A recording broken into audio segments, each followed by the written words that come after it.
So we've got the mini Trainstar, guys, by Volantex, ready to fly little thing, and we flew it in some crazy, horrific, horrible wind. Now we're gonna fly it in more regular wind. Okay, we're in beginner mode. Throttle's activated. Checking the rudder, checking the elevator. Whoa! There we go. That thing is flying really good. Got a little bit of a trim issue going here. Oh, there we go. Feels good now. Hey guys.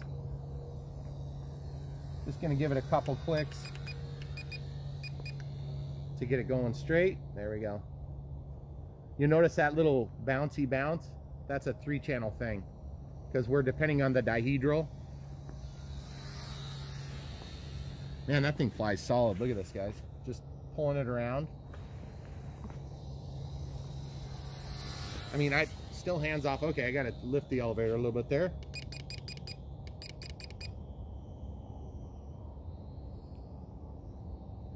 The gearbox sounds mad at me.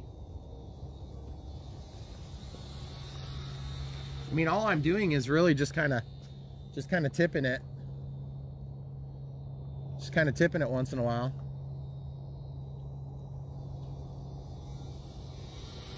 What a fun little plane. It's just so easy to fly.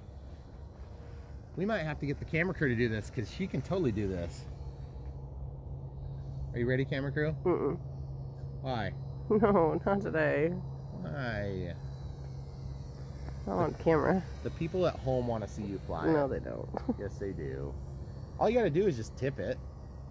See, look. All you got to do is just tip it, and then it goes what direction you want. That's what you say every time. I know. I do say that every time. That's true. All you have to do is fly it between us and the house 47 times. Okay, so what we're going to do now is we're going to go into expert, and we'll see how crazy it is.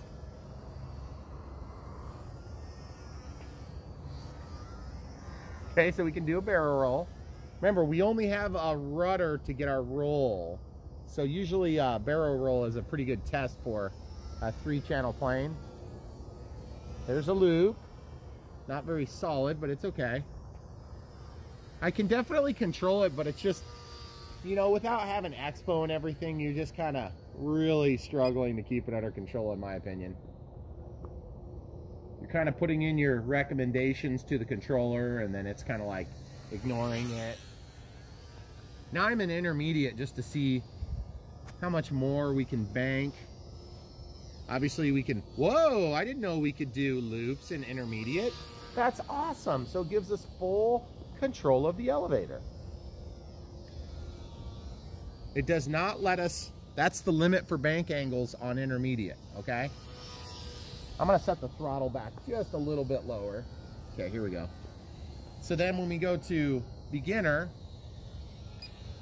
see how it banks just a little teeny bit less?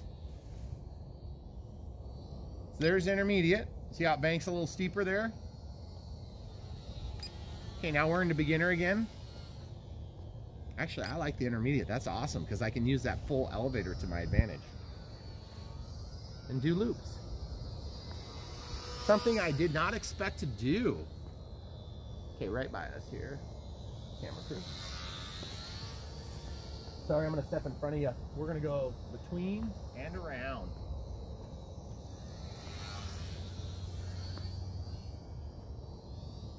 This little controller does a great job.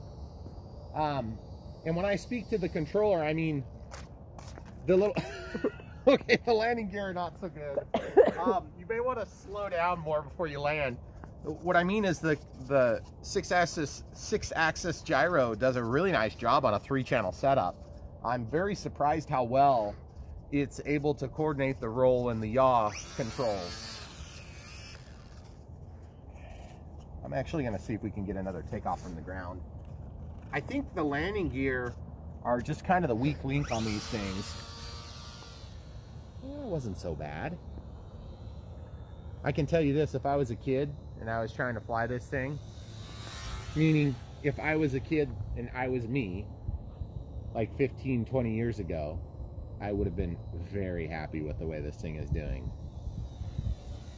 Of course, I would have probably not been able to do just as good as I am now, but it would have kept in one piece long enough to maybe get things put together.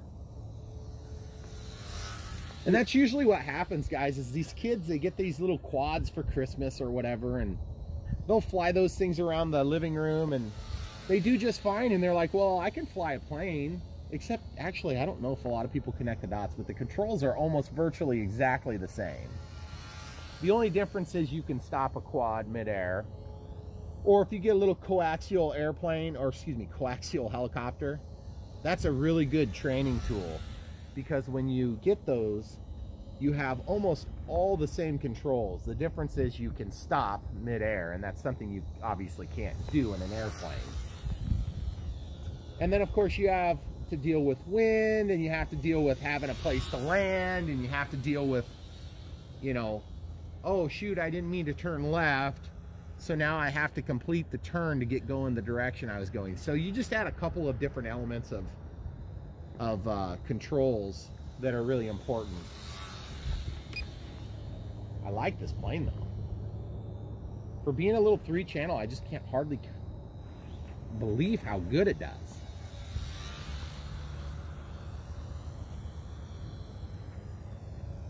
And what you're seeing when it chatters like that, there are some very small gusts of wind happening.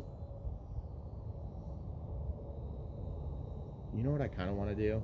I don't think we can do it today because it's going to be too muddy. I kind of want to take this thing down by the trees. Is it going to be too muddy? It's going to be Probably. Because this thing flies just slow enough that we could get away with doing that.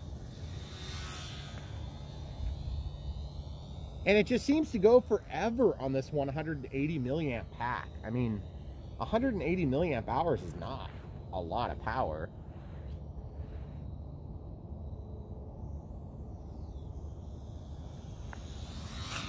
Hey, it was a touch and go. The landing gear didn't make it flip this time.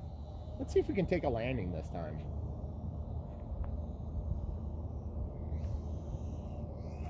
Oh, dang it. See, that one wheel wants to flip it over. See if we can do this again and get luckier. We can land right in front of us, though.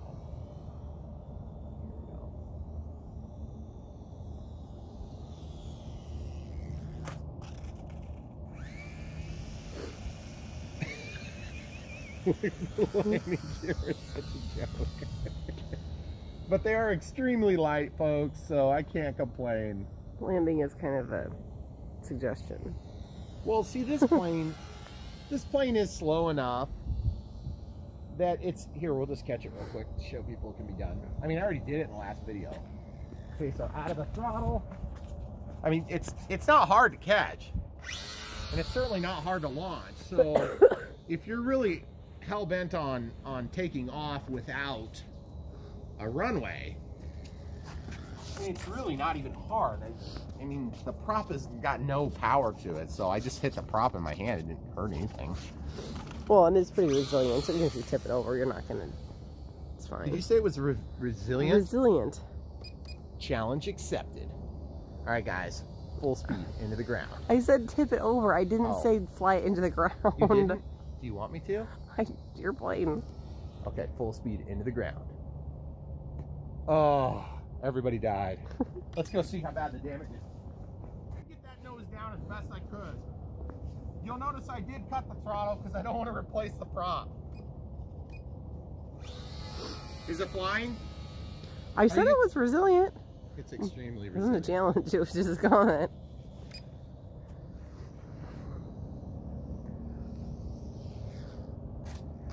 Oh, I just hate that it flips every time. So guys, I mean, this could go on for hours, which I'm sure I would enjoy, but my camera crew might kill me. So in closing, yes, go ahead and buy this one too. You probably only have 30 of these things sitting around by now. And yes, it is really fun. And you know, there's no flaps on this thing, obviously. But if you really wanted to make this thing fly slow, you could probably cut these flaps and make a scale fixed flap. which would just make this thing extremely slow. And I'm sure it would handle the flight characteristics just fine. And by the way, folks, when I say a plane is slow, some of you are thinking, that's a slight. That's my battery dying here. It is absolutely not a slight. I love when planes fly slow. So there you have it. You can look at your monitor on the bottom of that little red bar and see how long that flight was. How long was it, camera crew? Like 10 minutes-ish. 10-ish minutes? Yeah. 10 minutes on 180 milliamps? Are you kidding me? That's insane. I really like this plane. And the funny thing is, it's El Cheapo, and you can get one for your very own. Just check the description below and come back for more, guys. Thanks for watching. Happy New Year. It's 2020, and look at the amazing technology I have brought myself to. Come back for more.